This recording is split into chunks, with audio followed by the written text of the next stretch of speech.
ఓం శ్రీ గురుభ్యో నమః.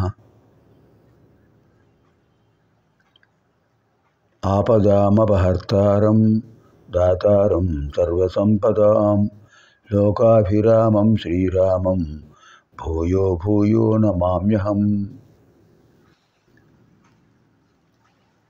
ఒక అద్భుతమైనటువంటి అపూర్వ ప్రయోగం శ్రీమద్ వాల్మీకి రామాయణంలో ప్రథమ సర్గ నుంచి బాలకాండలో ప్రథమ సర్గ నుంచి ఉత్తరకాండలో చివరి సర్గ వరకు మొత్తం 648 సర్గలు పారాయణం ప్రవచనం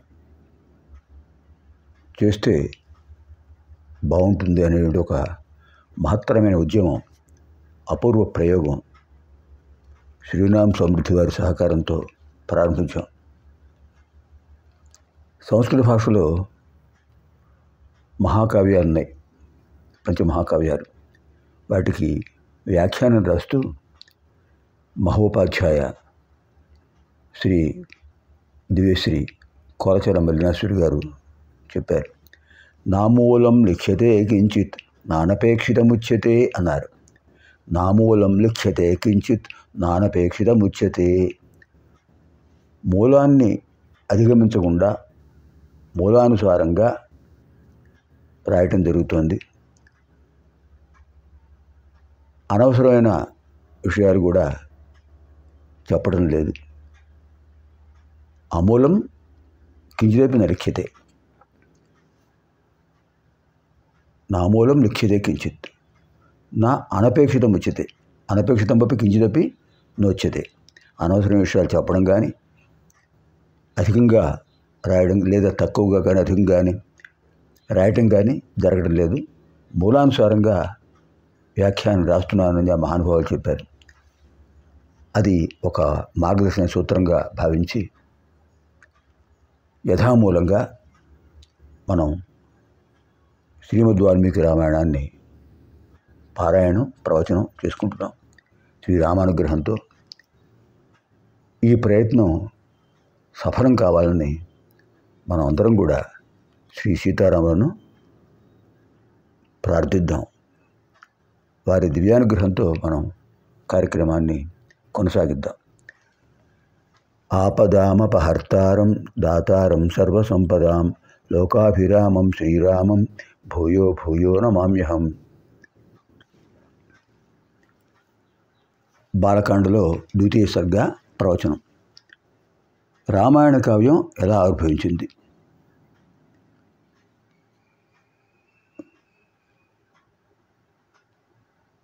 ధర్మాత్ముడు, శబ్దార్థ విశేషాలను బాగా తెలుసుకున్నవాడు, చెప్పగలవాడు అటువంటి వాల్మీకి మహర్షి నారదుల వారు ఉపదేశించినటువంటి సంక్షిప్త రామాయణ విశేషాలను గ్రహించారు.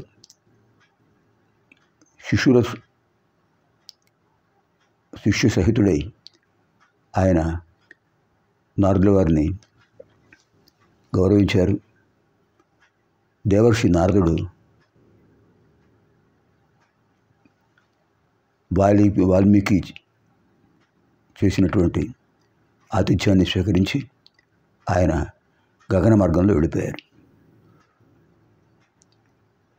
నారదుల వారు బ్రహ్మలోకానికి వెళ్ళిన తర్వాత వాల్మీకి మహాముని గంగానదీ తీరానికి వెళ్ళారు.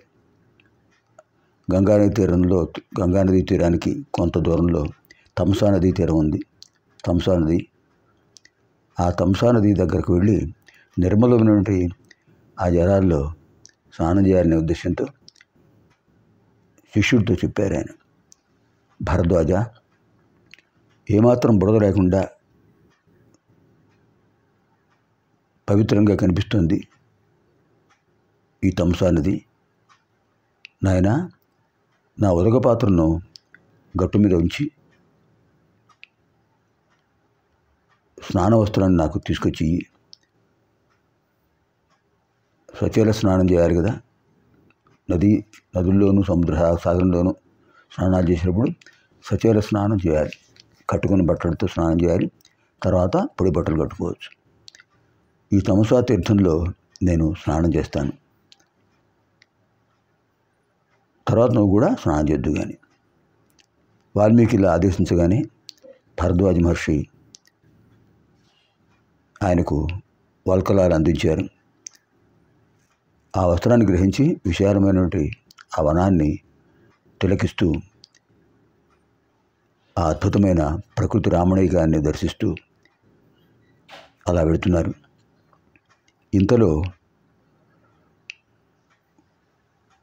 ఒక చెట్టు మీద క్రౌంచ పక్షుల జంటను చూశారు ఆయన. అన్యోన్య అనురాగంతో మసులుతున్నారు వాళ్ళు. ఆ రెండు పక్షులు కూడా మధురంగా కుజితం చేస్తూ ఉన్నాయి. ఒక క్రూరాత్ముడైన కిరాతుడు ఆ సమయంలో అక్కడికి వచ్చాడు. వాల్మీకి మహర్షి చూస్తుండగానే ఆ క్రౌంచ పక్షుల జంటలో మగపక్షిని బాణంతో కొట్టాడు. ఆ దెబ్బకు అది నేల మీద పడి గిలగిలా కొట్టుకొడుతుంటే అలా కొన ప్రాణంతో ఉన్న మగపక్షిని చూసి ఆడపక్షి దాని చుట్టూ తిరుగుతూ ఏడుస్తుంది.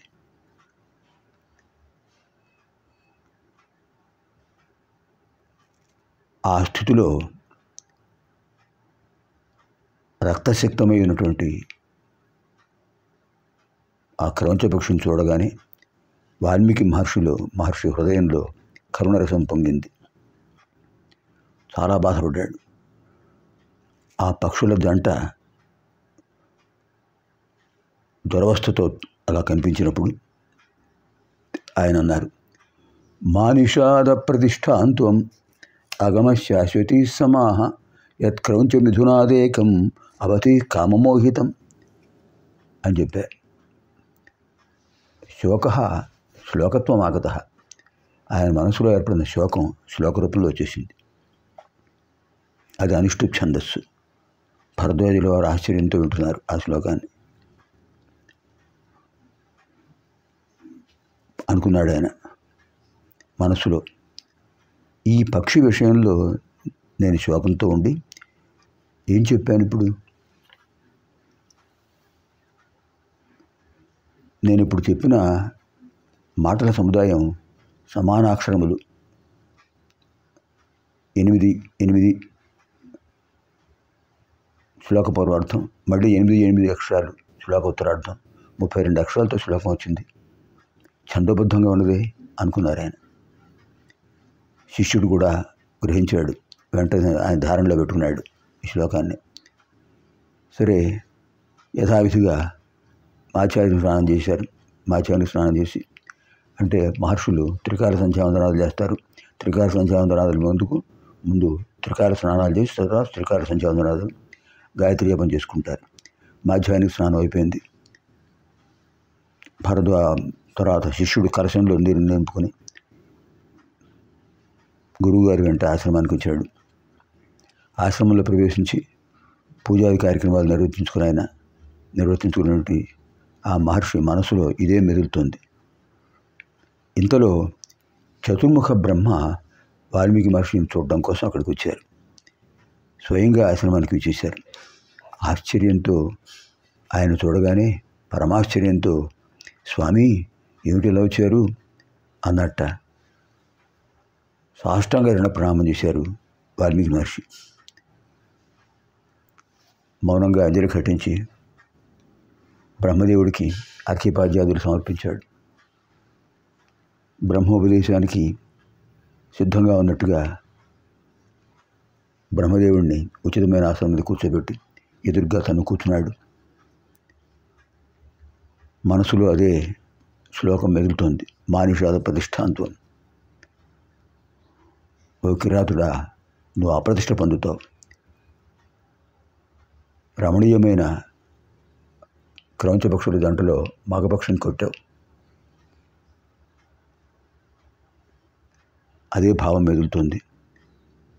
బ్రహ్మదేవుడు చెప్పాడు నవ్వుతూ, వాల్మీకి మహర్షి, పక్షులపై జాలితో నువ్వు చెప్పిన మాటలు చాలా విశేషమైనవి. అది ఛందోబద్ధమైన శ్లోకమే నువ్వు అనుకున్నట్టుగా. అది అనుష్ఠుప్ ఛందస్సు.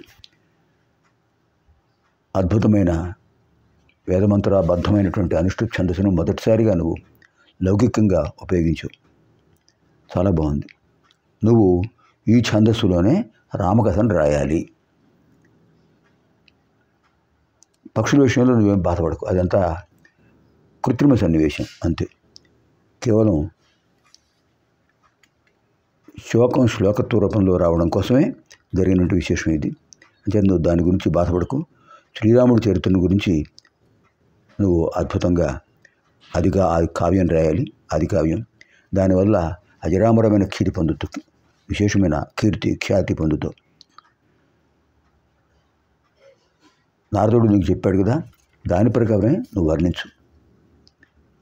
ఇంకొకటి విను. యావత్ స్థాస్యంతి గిరయ సరితశ్చ మహీతలే తావద్ రామాయణ కథ ప్రతిరిష్యతి మహీతలే. గిరులు ఝరులు తరులు ఉన్నంత వరకు రామకథ వింటుంటారు, పారాయణ చేస్తూనే ఉంటారు, నిన్ను స్మరించుకుంటూనే ఉంటారు. అద్భుతమైనటువంటి రామస్య అయనం, సీతాయాశ్చరితం, పౌలస్య వధం, అది నువ్వు రాయాలి.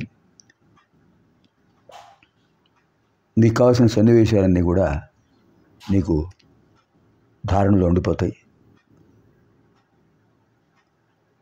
రామానుగ్రహంతో నీకు అన్నీ స్ఫురిస్తూ ఉంటాయి. నువ్వు ప్రారంభించు అని చెప్పి బ్రహ్మదేవుడు అంతర్ధానం అయ్యాడు. వాల్మీకి మహర్షి ఆయన శిష్యులు జరిగింది కళ నిజమా అని అలా ఆశ్చర్యంతో ఉన్నారు. శిష్యులు చెప్పారు, గురువుగారు మీరు చెప్పింది చాలా అద్భుతంగా ఉంది. ఆ శ్లోకం అనుష్ఠుప్ ఛందస్సు బ్రహ్మదేవుడు చెప్పినట్టుగానే, చతుర్ముఖ బ్రహ్మ ఆయన చెప్పినట్టుగానే సమానాక్షరములు, సమాన పాదములు, అర్థవంతమైన చక్కని పదాలతో మీరు రామకథను ప్రారంభించండి అని శిష్యులు చెప్పారు. తథాస్తు అన్నాడు వాల్మీకి మహర్షి. దీంతో మనకు ద్వితీయ సర్గ పూర్తయింది. బాలకాండలో ద్వితీయ సర్గ పూర్తయింది. సర్వేభ్యః శ్రీ సీతారామానుగ్రహ ప్రాప్తిరస్తు. స్వస్తి.